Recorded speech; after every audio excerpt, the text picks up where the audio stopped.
Good evening, everyone. It's wonderful to be back at the iconic Asiatic Society. We've spent many memorable evenings here in this very hall, and returning after a few months seems very special. Thank you for joining us here in such large numbers. My name is Asid Lalji. I'm the CEO of Avid Learning. We at Avid Learning have always believed in examining the known through renewed lenses. It was at this very venue during our Uncovering Urban Legacy series that we traced the histories of Bombay's Armenian, Parsi, Sindhi, Koli, and Portuguese communities and how their cultural expressions continued to animate the city's landscape. Mumbai is a city we return to again and again, not just because it's home, but because it's constantly asked to be read, reread, and understood anew. Books have always been one of the richest ways to make sense of this ever-shifting, ever-surprising metropolis. And through the years, our association with both Sidharth Bhatia and Naresh Fernandes, beginning in 2011, has given us some of the most insightful conversations about this maximum city, its many memories, its contradictions, its restless future. And they've been among Avid's most consistent supporters, contributing to some of the most intellectually rigorous and insightful engagements about the city. So this brings me to the focus of today's program. The Mumbai Research Center, Asiatic Society Mumbai, HarperCollins Publishers India, and Avid Learning celebrate the Mumbai launch of Mumbai, A Million Islands by author and founding editor, The Wire, Sidharth Bhatia. He will be in conversation with editor Scroll, Naresh Fernandes, unraveling the piercing details of a metropolis caught between aspiration and amnesia. Special thanks to Mrs. Balaporia and Shanaz for always hosting us here, and such a pleasure to be here. Tonight, we continue our long-standing association with HarperCollins. To take the proceedings forward, please welcome Executive Publisher HarperCollins, Udyan Mitra. Thank you all for being here. Just after the talk, books will be available for purchase, and Sidharth will be signing. Over to you, Udyan, and I'm sure you're going to enjoy the discussion. Thank you, Asad. My name is Udyan Mitra. I'm, as Asad said, Executive Publisher, HarperCollins. It's our great privilege and pleasure to be publishing Sidharth Bhatia's brand new book, Mumbai, A Million Islands. And what a privilege it is to be here at the historic Asiatic Society to launch this book in Mumbai. And always a great pleasure and privilege to be collaborating with Avid Learning. So Sidharth has been working on this book for 10 years, maybe a little bit more. Obviously, over the last 10 years, the city that forms the core of the story of this book has changed. And so how he was going to tell that story has changed too. I think all of you here are from Mumbai. I am not. It's a city I love, that I used to visit in the 1990s for pleasure, not for business. And how the city has changed. I still do visit the city primarily for pleasure. I try to mix it with business now. But all of you who, and I think in this room, many of us are more above 50. So we will remember the Mumbai, then Bombay of the late 1980s and early 1990s. And we now remember it with nostalgia because so much has changed. How has it changed? I won't go into that. It'll take all evening, and I think Sidharth tells that story remarkably well. And so you must, if you haven't picked up a copy of the book, you must pick up a copy and please read this book. It is really something that is going to stay with us for many years, and we'll keep going back to it to make sense of this city that is unlike any other. But Mumbai is the city of dreams. Is it still the city of dreams? Do people still come here to find their dreams? Is it as inclusive as it once used to be, or have we become more insular? There is development all around us. I'm staying at a hotel close to the airport. It used to take maybe 2 hours to get here from there in the around this time of the day. Now it takes a flat 45 minutes, thanks to the flyovers and underpasses and so on. How positive uniformly is the story of this development? It has enhanced efficiency in some ways, but again, has it been completely inclusive? Is it a story that we can be proud of? Is the Mumbaikar on the street or in their homes happy with the city that they live in? I think that's the key question, and I'll tell you a little bit of an inside story, which will take exactly 20 seconds, so I won't take up too much of your time. Our sales director and I were having a conversation about this book, because both of us have read this book and are passionate about it. And we were like, how do we position this as one of the must-read books? And he came up with this, that if you talk to anybody in Mumbai and you tell them, when you get up in the morning and you are unhappy in some way or the other about the city that you live in, and you feel that we might have gone in different directions, and why haven't we? If you want to make sense of that whole experience, this is the book to read. That is not to say it's an out-and-out negative book. It just points out some of the flaws that have gone into our planning, our politics, our overall direction that we have taken. The thing about Sidharth Bhatia is that he is, as you know, founder, editor of The Wire, one of India's most respected journalists. He knows Bombay at its heart, and he's known it for a very long time. And so when he writes about it, he writes with a certain authority.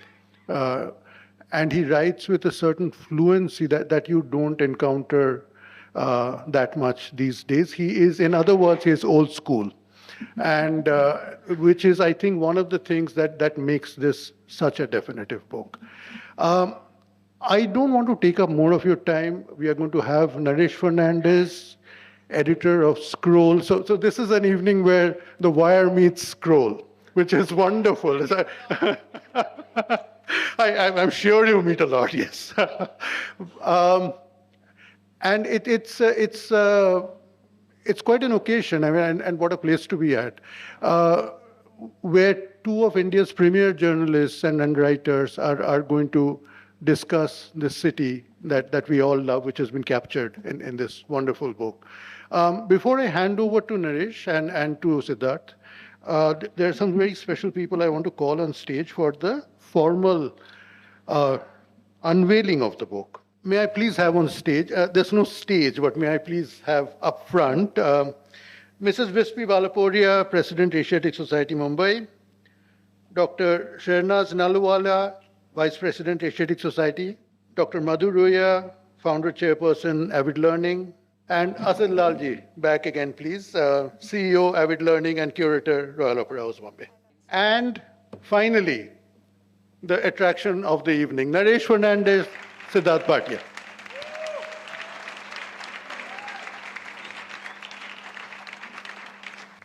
Thank you for coming here in such large numbers. But before we actually begin, I just wanted also to thank a few people. I want to start by thanking the Mumbai Research Center of the Asiatic Society, Vispi Balaporia, and Shanaz always. I don't know where Shanaz. Okay, Shanaz, who very cooperative the moment they find some interesting topic, they know exactly how to position it, and they're always happy to give, if they like the project, they're happy to give this beautiful legacy hall, which goes back, what, 120 years? 200 years, my goodness, look at this. So I'm really glad to be doing this here because it fits in right with my idea of not just Mumbai, but also Bombay. I want to thank Avid Learning and Asad Lalji and his brilliant team who know how to get things moving in the most gentle of ways without pestering you, but you get the urgency of what they're trying to tell you. I want to thank my friend Naresh Fernandes for being, immediately saying yes to do this. I must also say here that he knows more about Mumbai and Bombay than I do, and he should have also written his own book in detail. He has written a book, but I think he has many more books inside him on this city. I want to thank my publishers, HarperCollins, as he said, 10 years. I think it's closer to 9. But they have shown remarkable patience. There are 2 possibilities for that. One is that they thought the book was in good hands. The other is they had forgotten all about me. And Udayan held my hand throughout, put people on the job who held my hand throughout. It's very important to have somebody who's there to encourage you, remind you, but not bother you. And that job was also done by my agent, who's not here, Meeta Kapoor from Jaipur, from Sihai. And most of all, I want to thank all of you who have come here on a weekday in such large numbers. So thank you very much, Naresh. I'm sorry I took up this time, but... It's your event. You get to take up all the time you want. But no, it's lovely to look out on a sea of friends. It sort of brings to mind that old Marxian saying, "Liptards of the world unite, you have nothing to lose but your optimism." But about 15 years ago, I began to hear about a chain of restaurants in London that was selling its patrons keema pao and bacon naan in a fantasy version of India's greatest city, which of course we know is Bombay.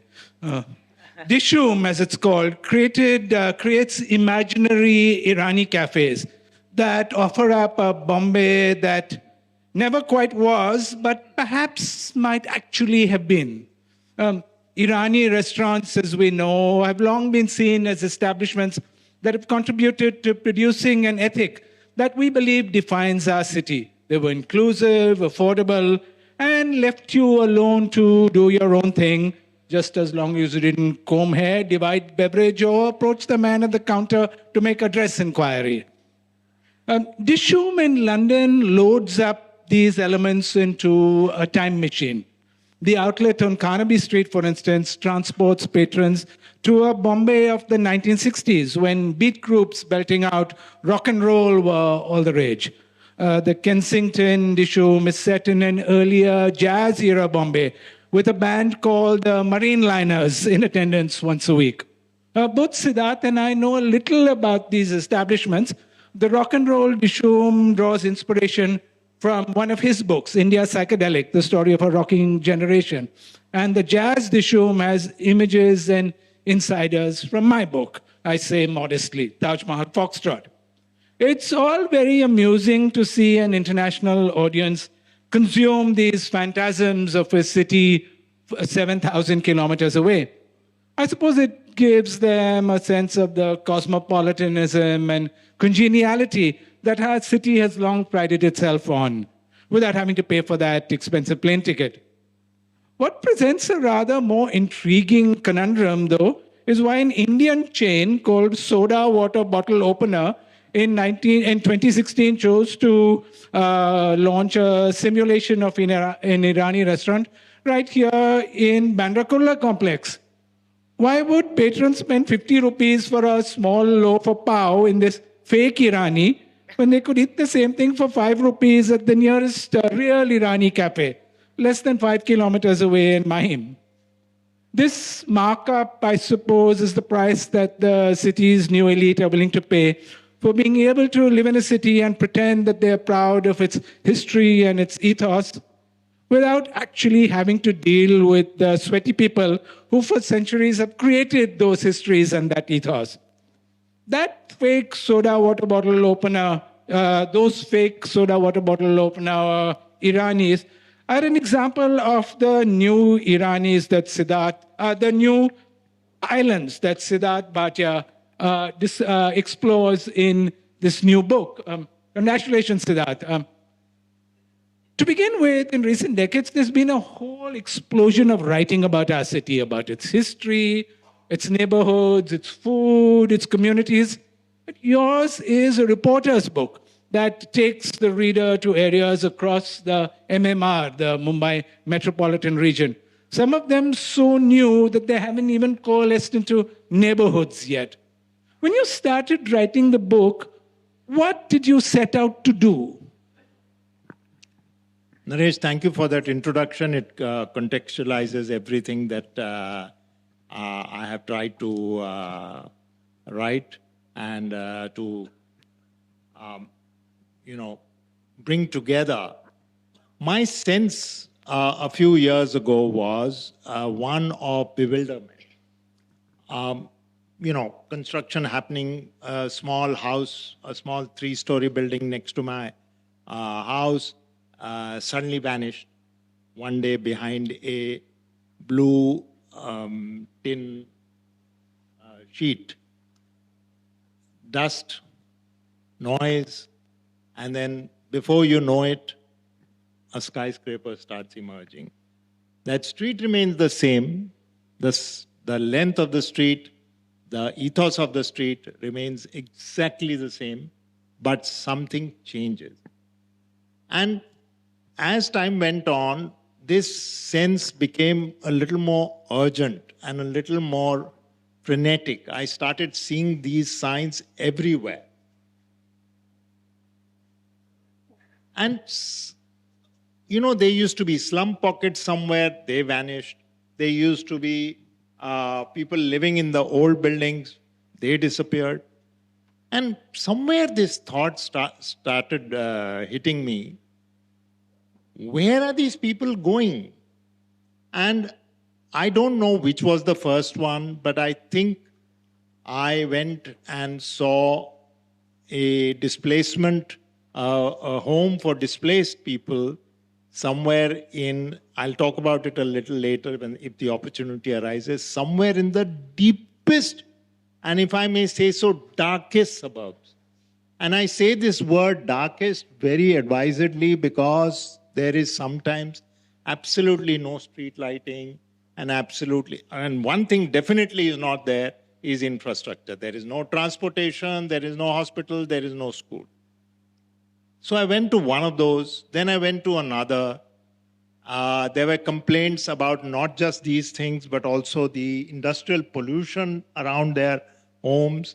Now I suddenly read that the BBC has done a story on them, where in a place many of you may not have even heard of, a place called Mahul, where people are saying, when I moved here, I was coughing away every night, every day. Why was I doing that? Because there's a refinery next door. So those ideas started coming. It was still not fully formed. Udain mentioned that I've taken 10 years. Actually, that's when the ideas formed. I was in touch with various people, but I really, really started getting into the depth of it. That was the original thread. Of course, many other things emerged after that, but that was the original thread. That the city is becoming glittering, but something is changing at the basic level, and that is not glittering.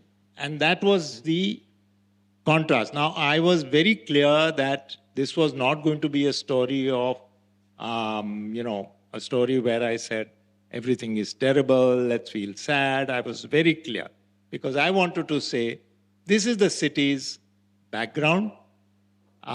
This is where we have come from, and this is where we have landed, and this is where we are heading. And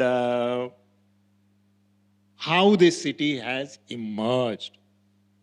I have tried to put in a lot of history into the book. There is a lot of real history, the history of Marine Drive, which I may just give you a hint, that Marine Drive, for the first time in the city's history, moved its view from the east to the west, and what sociological and social changes and culture changes it brought. So basically, that was the underlying thought. Many more threads have emerged, but that was where I began. The very best place to start, I've been told, is the very beginning. Before we got tied up with our respective publications, we took several walks together through a lot of historical sites. We went to Iksar in Borivali to look for those magnificent stones that depicted an ancient naval battle. Among other things. We went to Vasai, we poked around Suri, graveyard, a cemetery, among other things. As you walked through the city again, what was your sense of that history and how it is influencing our present, especially the port, the mills, and that period of the plague? So first I'll mention the port. The port is where Bombay began. The East India Company saw possibilities in the bay and immediately said, this is a good place to get our ships in, trade, and so many other things, mainly trade. They moved from Surat, and the whole thing began in what is called Naval Dockyard today. Everything began there. So it was important to see the port, because today, if you talk to somebody about the port, they will tell you that the entire belt of warehouses and of slums in the port area is going to be uprooted. And what are we going to get? Yet another sea-facing luxury set of apartments, restaurants, and everything. Gentrification forcibly imposed from the top. The plague changed everything, because the plague, again, once again, after the cure was found, the Raj said, it was the Raj by then, the Raj said, the natives are living in a very dirty way, let's give them open-air housing. So they moved the people to the distant suburbs, which is Dadar, King Circle, Matunga, and Sion. And let's build new roads, Princess Street, and let's also build housing which is open and public areas. Oh, there was one plan to build a lot of gardens in Marine Drive, public areas in Marine Drive rather. And of course, who took them? But the wealthy. So there was history, but this history was not without, and there is today, it was not without context then, and today's growth is not without context here. So I wanted to find out about context in everything, but I also wanted to find out what is the human stories behind it. As he said in the beginning, this is a reporter's book. I have gone and trudged all over this city. I sometimes still like to call it Bombay. Many of you must be doing the same. To ask people about their life. This is a story about in their voices. This is not me expressing an opinion. This is me asking them, what do you think happened? How do you live? And it's amazing the many ways in which the citizens of this city live. You spoke about the sort of how the axis shifted from the east to the west. And as you talk about the development of Marine Drive, there's a sort of a lot of interesting detail about the first, what was probably one of Bombay's first restaurants, Viennelli's. Tell us about that and about what happened to the family. Everyone says today Italian restaurant is opening, Pan-Asian is opening. We've got Mongolian cuisine here, and a restaurant opens in Bandra and everyone rushes to it. And it's a prize, award-winning Japanese restaurant, etc. We've been there before. Viennelli's was a restaurant at the corner near Chowpatty in the 1900s, 1902, run by an Italian. The Italian one day said, I'm getting out of here. And it was bought by a Kutchi gentleman, a Sidharth Bhatia, who said, Italian restaurant? Of course I'll run it. He came from a Kutchi background, but he had been to Japan. So he came and he was adventurous and he said, of course I'm going to run this. So he opened it. It became a big hit. Then he passed away. Then his son ran it for a while. And then somewhere around late 1930s, while he was running Vianelli's, suddenly there was prohibition. And 1939. And that prohibition lasted for 2 years. And then his son ran it. And in the early 1950s, prohibition was imposed with a iron hand by none other than our favorite minister, Morarji Desai. Morarji Desai was a very good friend of the owner. He said, sorry, everything allowed, drinking not allowed. So this man got disgusted and he left. It's a fascinating story of, and then from there I talk about the Kachhi Bhatia community. The Kachhi Bhatia community is one of those coming from an extremely conservative background which got westernized really fast. And to me that symbolizes something, because it symbolizes that cosmopolitanism is embedded into this city. It is a part of Bombay's ethos. We are cosmopolitan people, whether we know it or we don't know it, and for various reasons.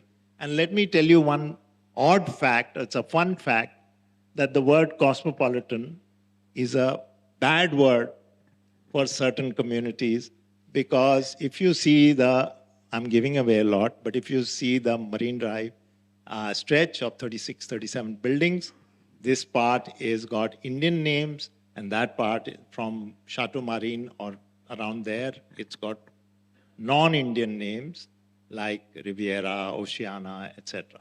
Why? Because the people who moved into these apartments said, those people are cosmopolitan. I can tell you the language they said it in also, but I will not. And they said that is cosmopolitan. Means non-vegetarian, Muslims in the building, Christians in the building, go out every night to restaurants, dinner, dance, etc., etc. And perhaps who knows what else. And the younger generation growing up in this part was aspiring to that part. So there is a fair amount of writing on Churchgate Street, which many of us will remember, and many of us will find that part a little familiar. But that part was important because, again, that proved, Naresh, that cosmopolitanism, whether you like it or not, is part of this city. So you, of course, know... Of course, I just want to say one more thing, that cosmopolitanism sometimes stretches thin. And when it stretches thin, various things happen which have a heavy cost for people. You know a lot about Churchgate Street. You're a South Bombay snob, that's clear from this book. Tell us about why you know so much about those establishments. For various reasons. I mean, my father was associated with one of them for a long time. But then he left me on my own. I mean, I had agency also by the time I was 10, maybe, or maybe older. And I saw that everyone from a certain generation onwards was going to those places. The jazz bands, perhaps not the jazz bands, but the rock music, the pop music, and may have gone to college there, may have come and seen a movie at Eros.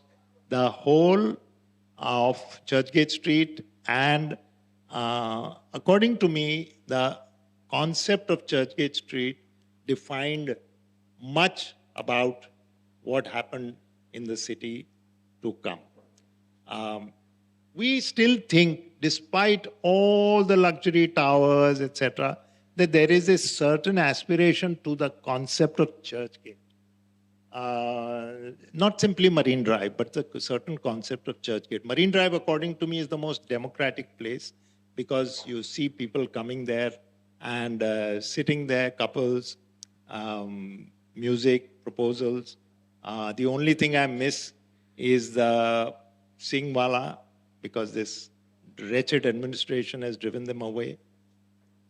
But I'm trying not to be nostalgic here. If the city has a dominant color, I think it would be gray. That is the color of the legal zone that so many people in your book inhabit.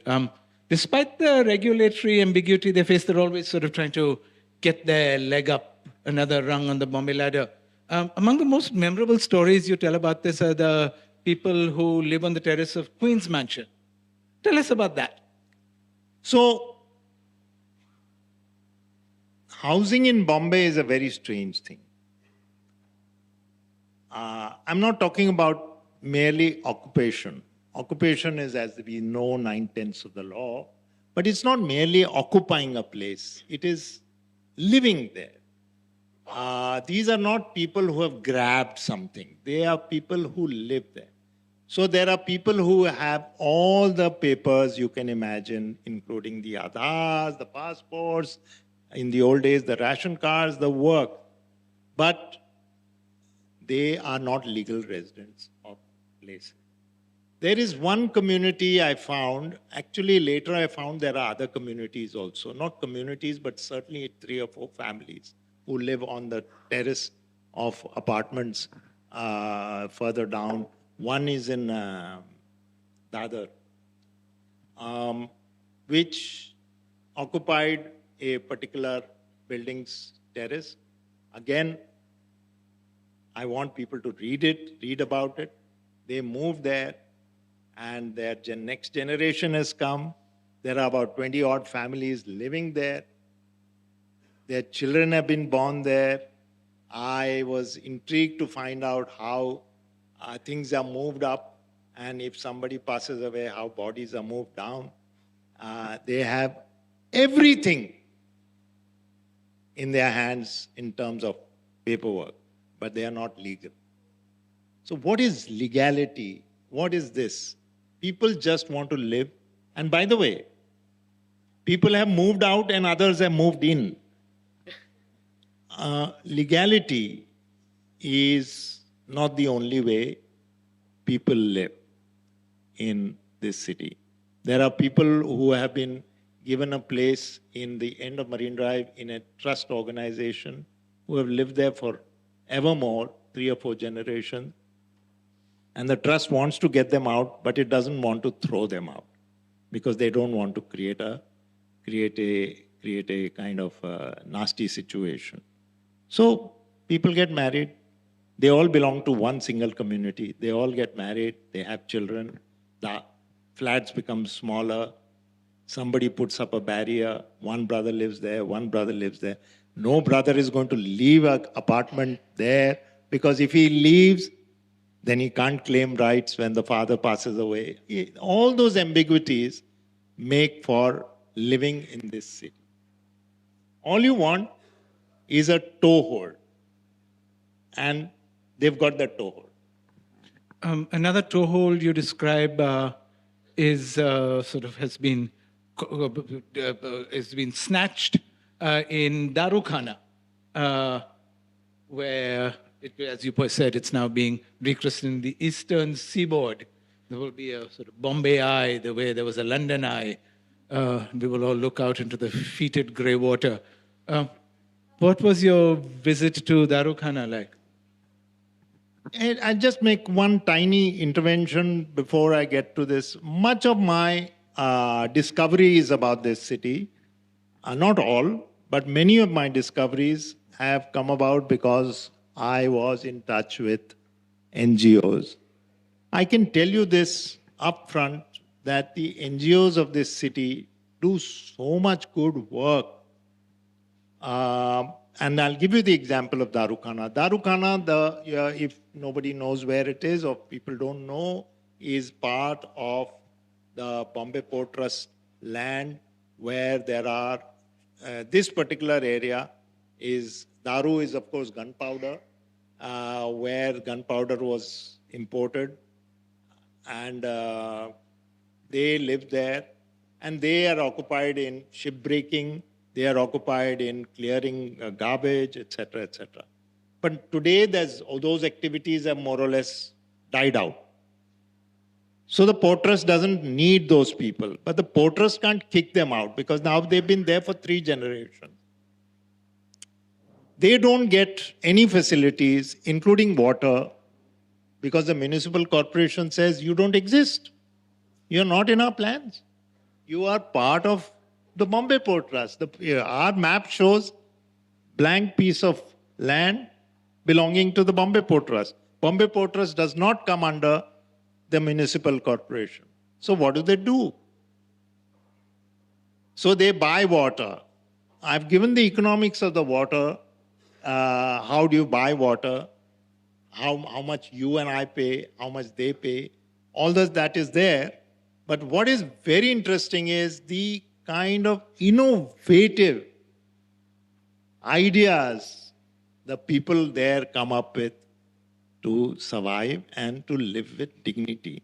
And there is one example that I have given of a lady who is the local helper in chief. You can go to her at any time and she will make sure something happens. She'll be able to help. Her daughter goes in Xavier's. That's her greatest proud achievement. And her daughter is also now, by giving tuitions, making her own way in life. And this woman said, nothing doing. This page may look blank on your piece of paper, but we exist. You have to give us water. But getting a license for a tap inside your colony, leave alone home, is a bureaucratic nightmare. So that's where the NGO steps in, helps them get water in their homes.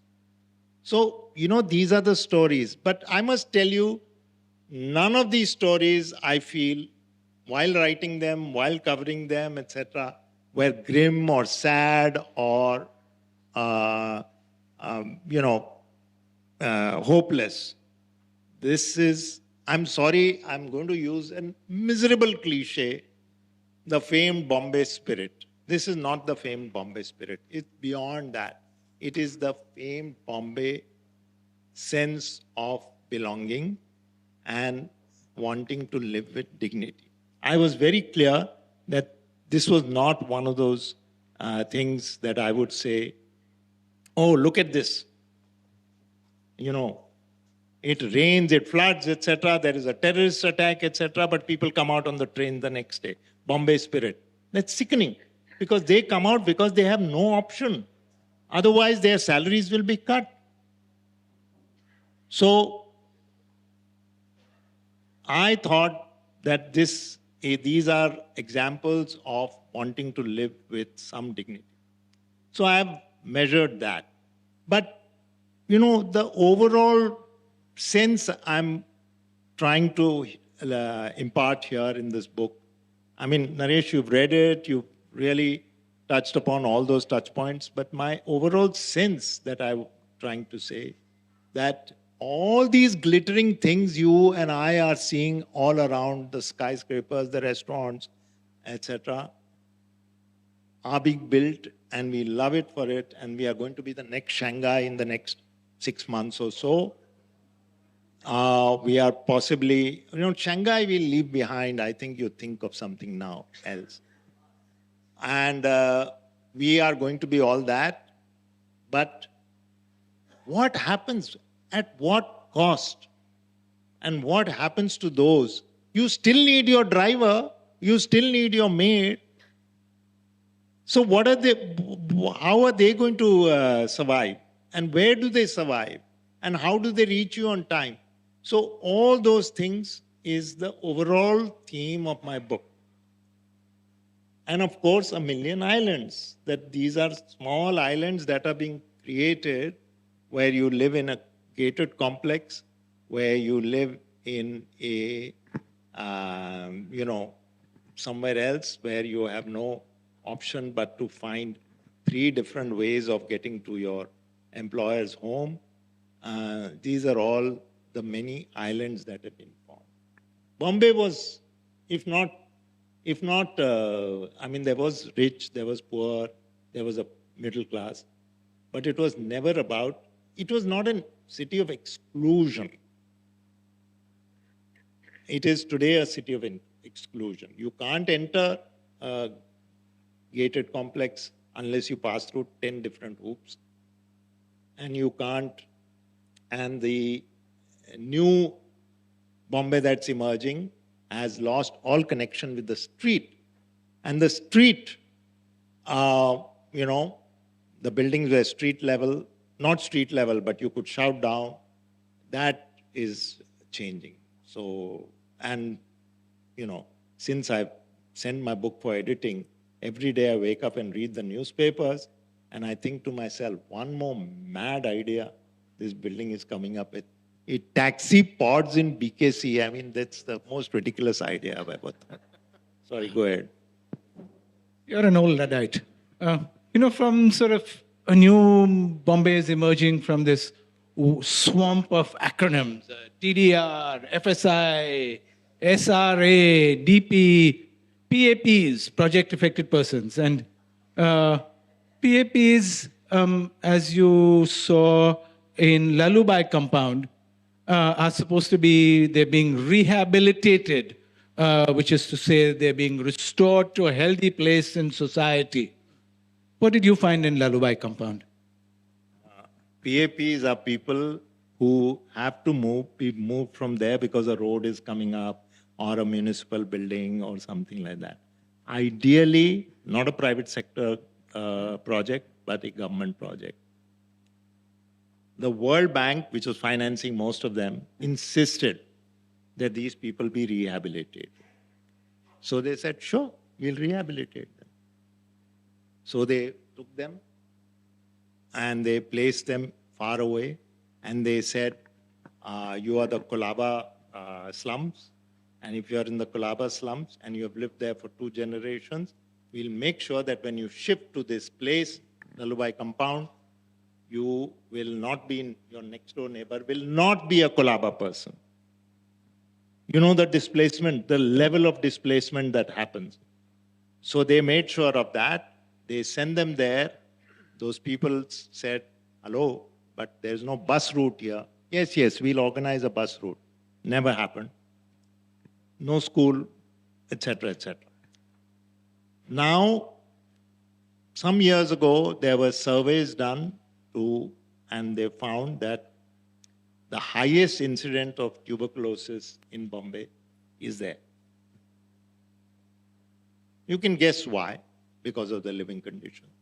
But this is what PAP. Meanwhile, the man who owned that land has been handed over a piece of paper to say that you have rights to build anywhere in this city, anything you want.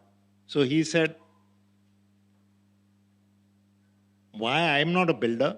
And he handed over that piece of paper to a builder. But it has to be within X amount of space, X amount of distance. And that X amount of distance just happened to stop at Bandra. It didn't stop at, let's say, Daisar. It stopped at Bandra. So buildings come up in Bandra for that piece of paper. So everyone is happy. Those people are out of sight. I suggest a few of you, if you want, take a tour of Dharavi today. Not one of those tourism tours, but ask somebody who takes Dharavi. Or read up on Dharavi to find out what is going to happen to those who are going to be shifted on a garbage dump. There is a lovely book on garbage dump mountain written some years ago, but the garbage dump is where these people are going to be put. And Lalubai compound is more or less the same story. Bombay is always... Sorry, am I proving to be too much of a downer? Oh, good. So we're going to get even more pessimistic. Then you should have saved some cheerful... You remind us that Bombay has always been a city of community enclaves, semi-gated communities in some way. And you contrast the old Muslim mohallas, especially in Dongri, with the new Muslim enclave in Mumbai. What is the difference between them? Naresh, Dongri and Muhammad Ali Road were part of the native towns, which all of the native towns, Kalbadevi, Buleshwar, Dovitala, and all of them became community enclaves. All of them. But Mumra, which existed and had a few families, was because it was enforced. And people rushed there following 92, 93, because they found that Mumbai Road was too expensive or crowded, and they needed another safe space. So if you go there, it is another community. I've used the word ghetto, but you get the idea. And they built all kinds of things around them for themselves. I have a story there about a coaching class teacher who moved from somewhere, I think Vadala or somewhere, and once the riots affected his family, he moved there. He's running a coaching center. I mean, they build life for themselves. Again, the same idea that people build life for themselves. That, I think, is something worth recording, because you don't see Mumra mentioned in the newspapers a lot. Absolutely a blank spot. So I felt I needed to go there, but nobody there gave me the idea or the feeling that, my goodness, look at us sad lives. Not at all. But they do tell you how discrimination plays out in all sorts of structural ways, like with electricity. They do, because things work very differently for them. In Muhammad Ali Road also, permissions for, the water, sometimes they still don't get water. There is an argument that because of the old systems, the pipes have not been created, but the same thing applies to Buleshwar. So how come Buleshwar is getting water? So those things happen. And you see this also in Jogeshwari, for instance, the difference between the Hindu parts of Jogeshwari and the Muslim parts of Jogeshwari. The garbage clearance doesn't come as frequently in the Muslim parts. In Mumbra, Kalwa, and the other stations before and after have continuous electricity, but Mumbra doesn't. So which means that if you have to print out your resume to go get a job, for instance, you have to take a train to the next Hindu-dominated suburb in order to print out a resume. Jogeshwari, the Hindu part and the Muslim part is very clear. The Muslim part is known as Chota Pakistan.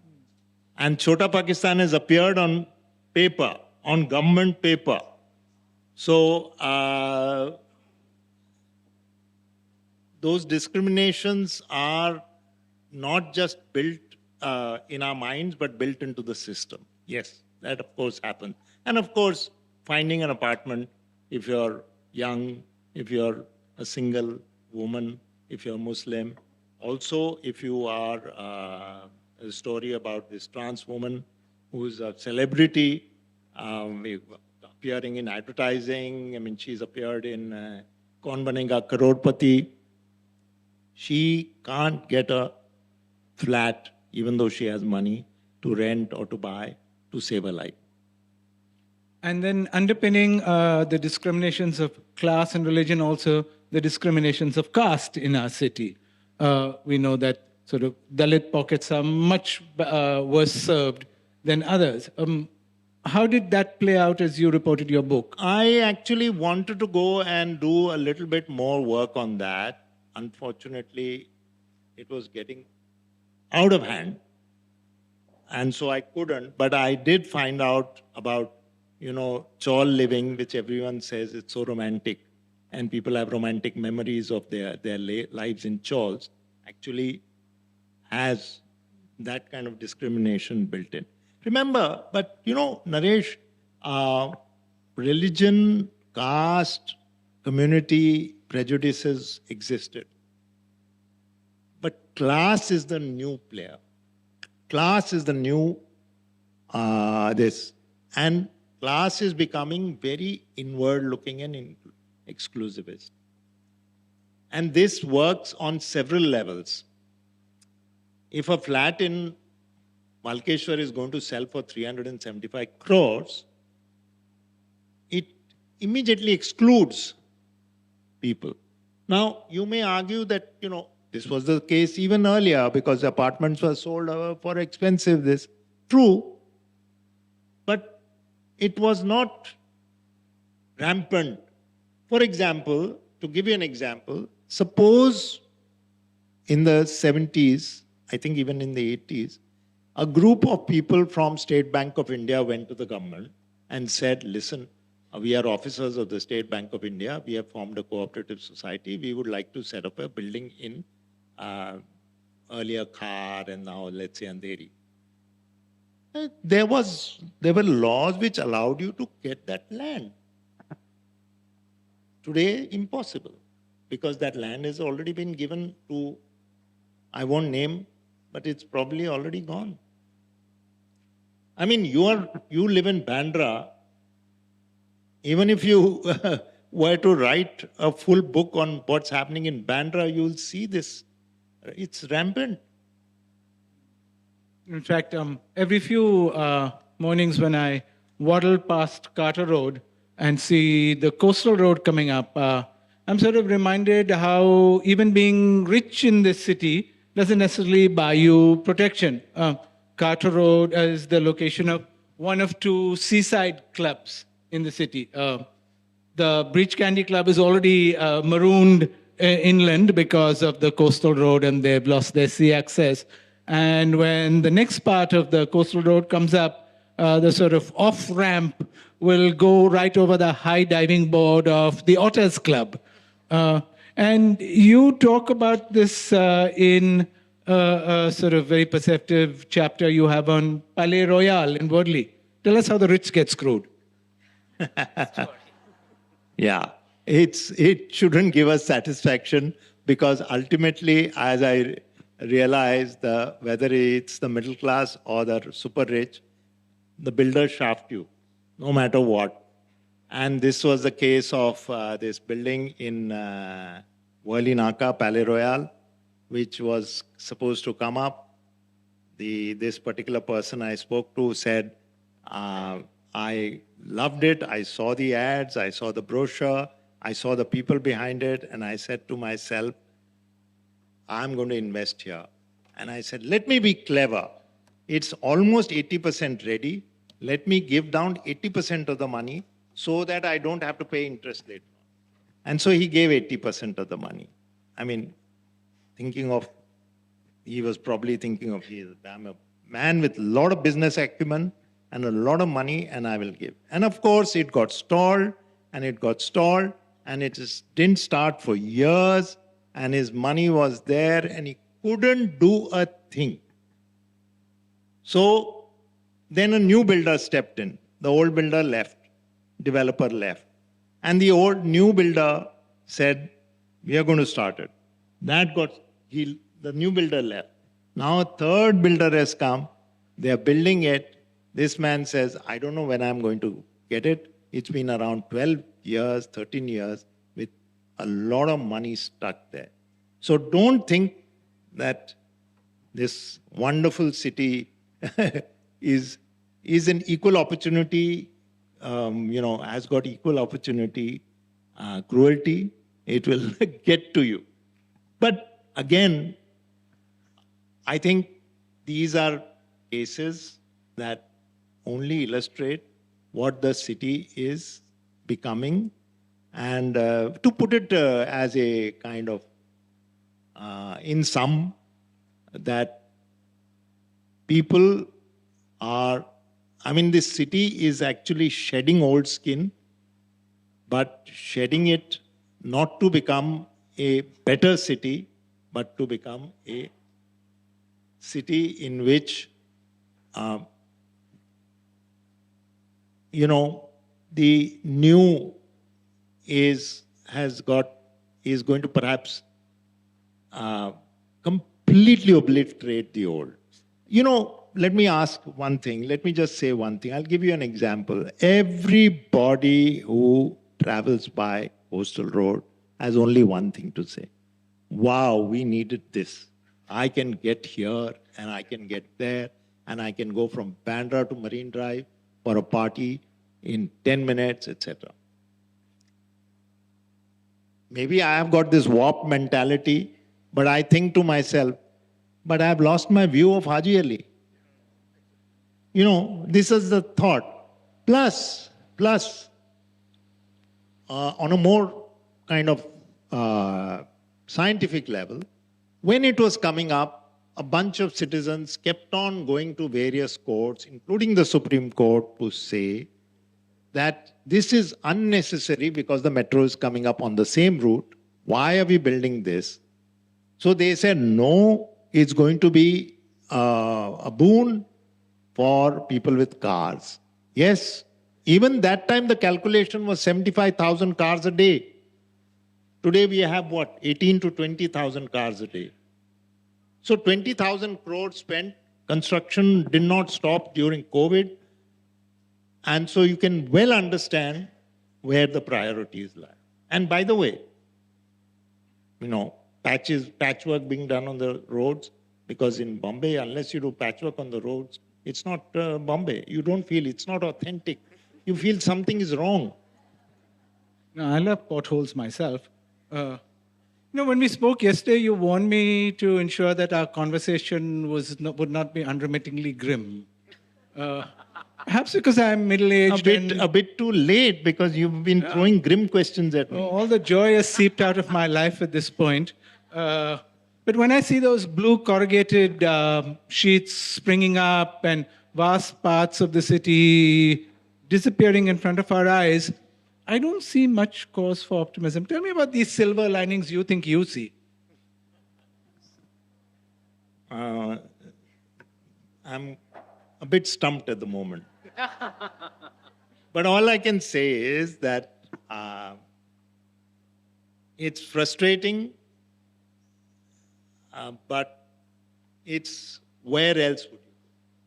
Because I can't, for the life of me, imagine, people have rushed, my friends have rushed to Goa, my friends have rushed hither and said, I'm sorry, doesn't work. So you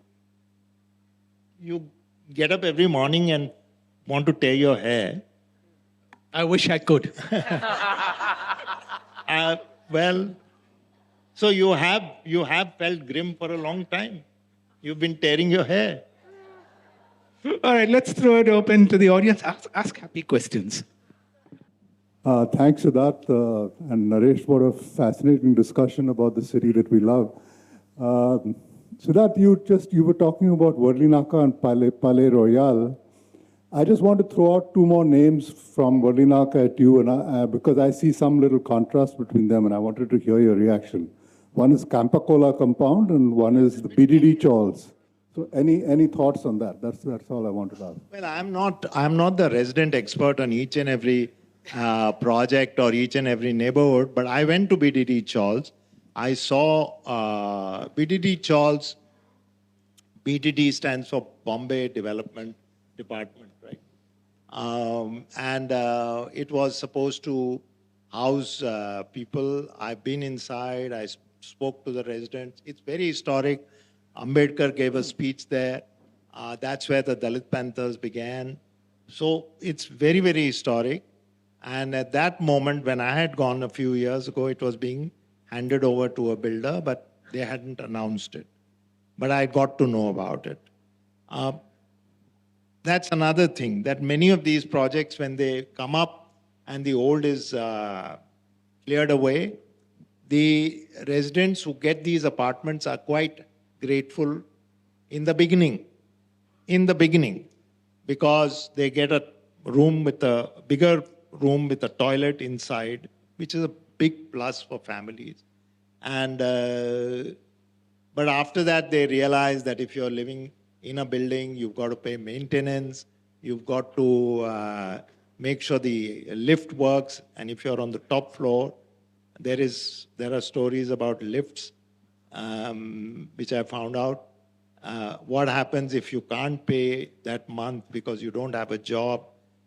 So I don't know what's the latest there. I believe one building has come up, or it's about to come up. Campacola Compound, I'm afraid, I saw it being an illegal place being legalized. because of the clout of the residents. It was purely illegal. People had paid money. They had bought the property from a shady developer, and it was purely illegal, but they used their clout, and the papers were full of it, and they managed to get it legalized. Now, I don't know what the current situation is. Sorry, Dilip. Vice Admiral? The Fortress has 1,000 acres of the eastern waterfront for which it has no use. Now, a plan has been drawn up which developed between 2016 to 2019, and it has been submitted to Mantralaya, to the government, for, I wouldn't like to use the word redevelopment, for various facilities which will be public utilities, and it will be paid for by certain central government offices there. There is no housing involved, and there is no skyscrapers. And it will be 75% is supposed to be free, open areas, and only 25% built up. When do you think this could change Mumbai?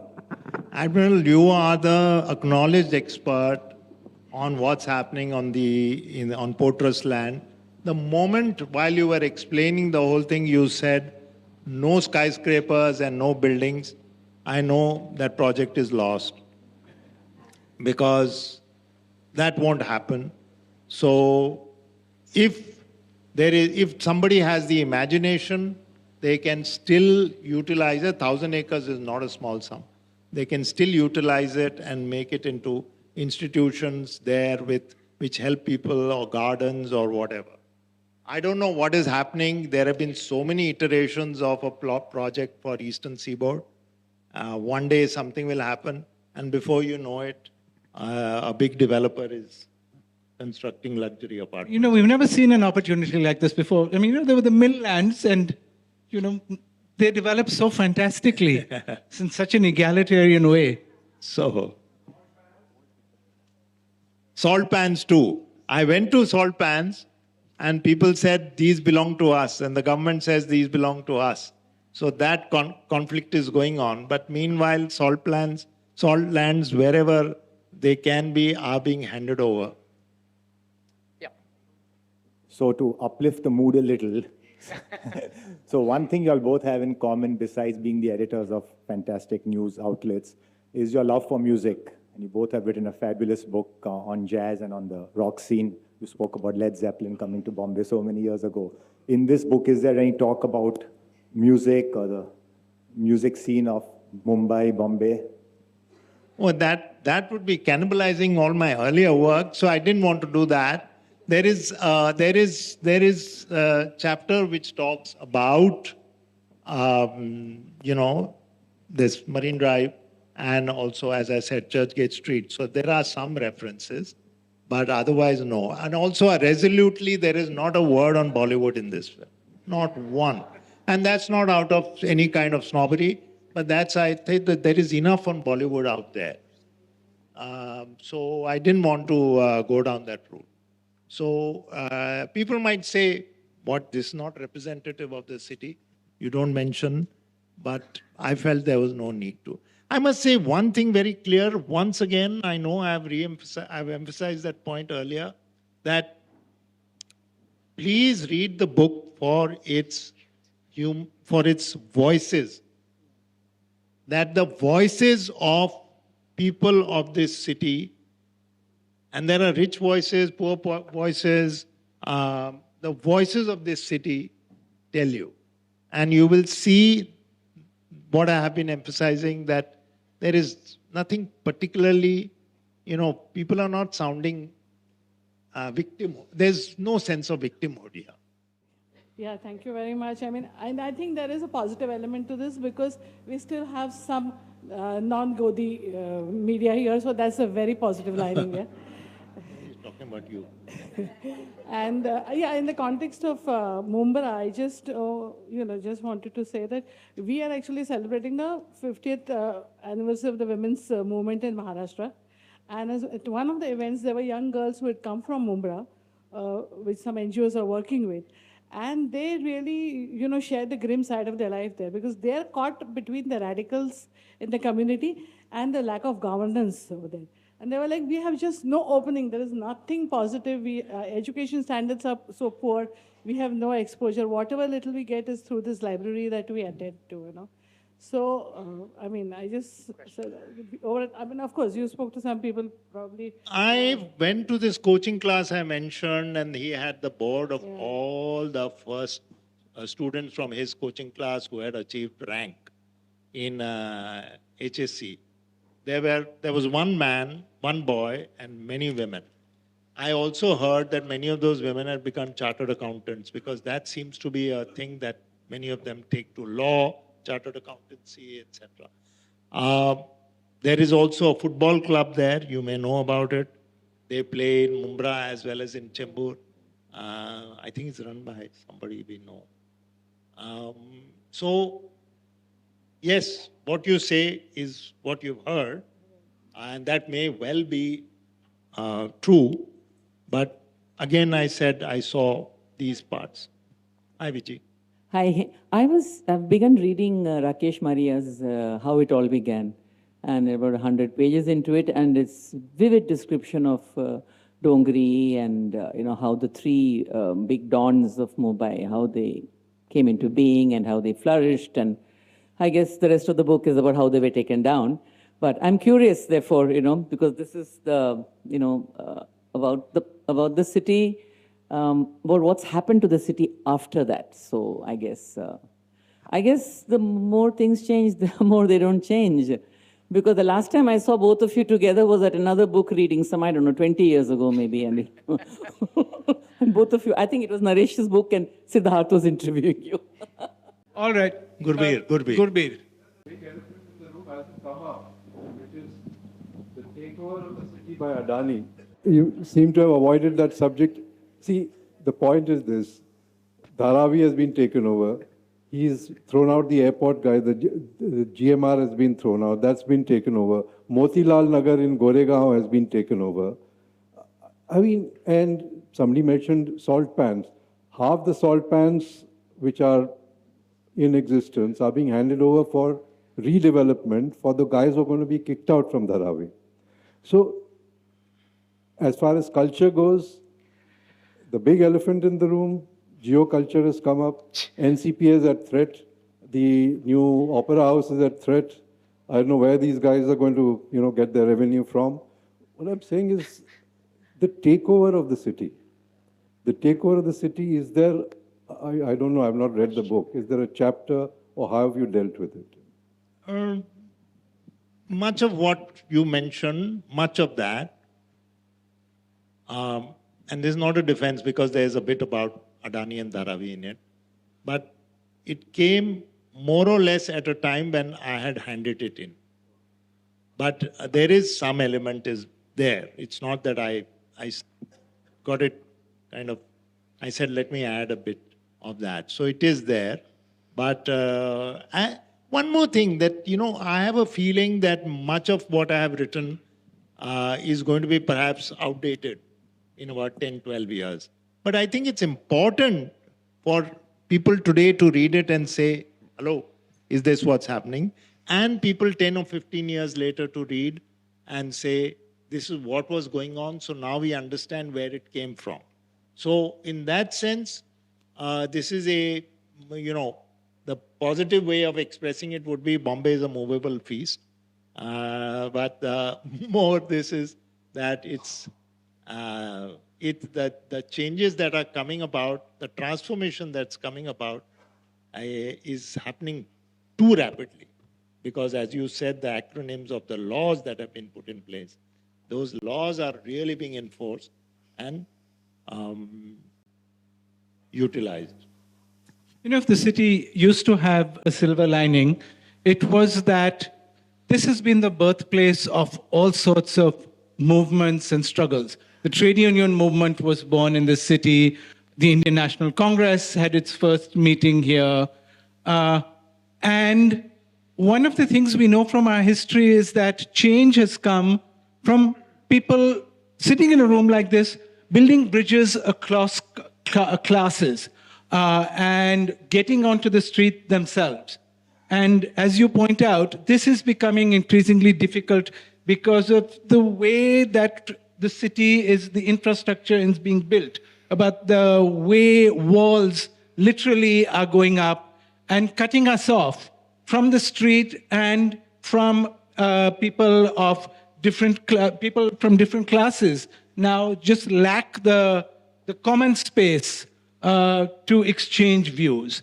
And I think that is why this moment in Bombay is so dark. Well, if the BDT Chawls, where Ambedkar spoke, so you can imagine, where the Dalit Panthers were born, where there was Dalit consciousness arose, if that is going to become skyscrapers where people live, the residents live, where are they going to find common cause? So the spatial arrangements are making a huge difference. Exactly. All right, Asad is gesticulating to us that we need to end. So I've been doing it for quite a while, but that's okay. But thank you, Naresh and Sidharth, for this conversation. You know, it was hearing them talk is so nostalgic because I remember in 2012, Naresh, at the bagel shop, we came up with Multipolis Mumbai. We did 57 episodes. You all were parts of many of those episodes. And we talked about Bombay and some of the ramifications and some of the positive things. We've not gone there today, but hopefully we'll in the next conversation. Sidharth, congratulations on the book. Sidharth will be signing books after this. So get your copy and sign it. I have to do my thank yous. So to the Mumbai Research Center, Asiatic Society, Mrs. Balaporia and Shanaz, HarperCollins, Udian, Anand, and Vandana. We look forward to your continued collaborations. And finally, to this audience, we had over 170 people in this room. Who thought you could fit so many? Thank you for showing up in such big numbers and, you know, supporting us. And I know it was a little uncomfortable, but this is the power of a rock star panel. They get you in there. And now I'm doing my avid plug. We have many interesting programs lined up. On the 4th of December, we present Reflect at the Royal Opera House, sir. It is surviving and thriving.